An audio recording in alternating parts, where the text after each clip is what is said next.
Ebusuafo ya mamu nyina akwaba e de ba Dicta'S kitchen. Ene Dicta'S kitchen. Ye ba be stew.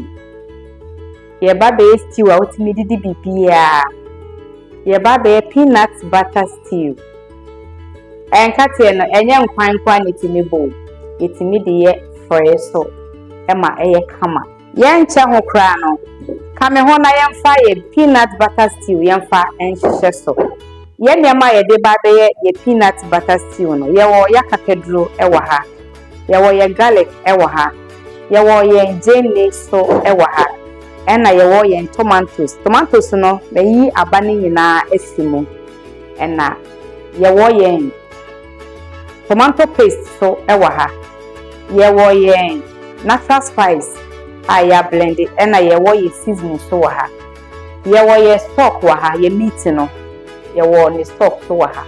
Ye nchene eso e wo ha. Ena ye meat ye de ba be ye peanut butter stew no.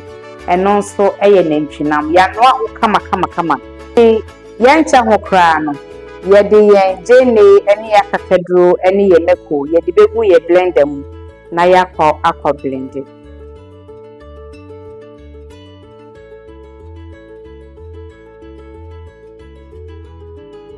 Sisi a ye de meat na egu ye air fryer ni mu. Ye ba be ye peanut butter stew no. Enti ye be hwie ye nkate no. Egu ye silver ni. Ye de ye tomato paste no. Ye de kakra ebegu ye peanut butter ni. Stock no. Me de eno so ebeka ho. Na me de achi ye nkate ni. Me de nsio kakra so ebeka ho. Ye jene ya kakedro, ye garlic eni ye meko. Ye de begu mu na no so aben.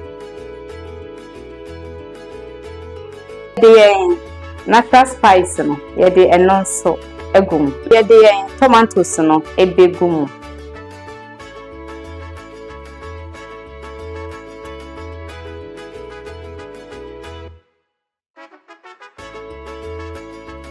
inti ye peanut butter stew aye ready aye kama aye akono dia ye de ba de ka ho ye rice eni ye vegetables we ye sauteed vegetable me pamocho bonfa more energy na yemfa enko YouTube mon support ye ewo YouTube yankopon hia mo nyina enche ye de ye online class ho details ebetudwa ye woni ma pa bebre aye beche ewo Dicta'S kitchen enti wow pese o join ye class no enche bia ye de ho enhyehyeye ebeto edwa enkofo bebre ene me akasa enti enche ye be ye class no online ye de ye number no ato ye bio ni enti ukokwa ubehu ye oat bread no ye gusu ye delivery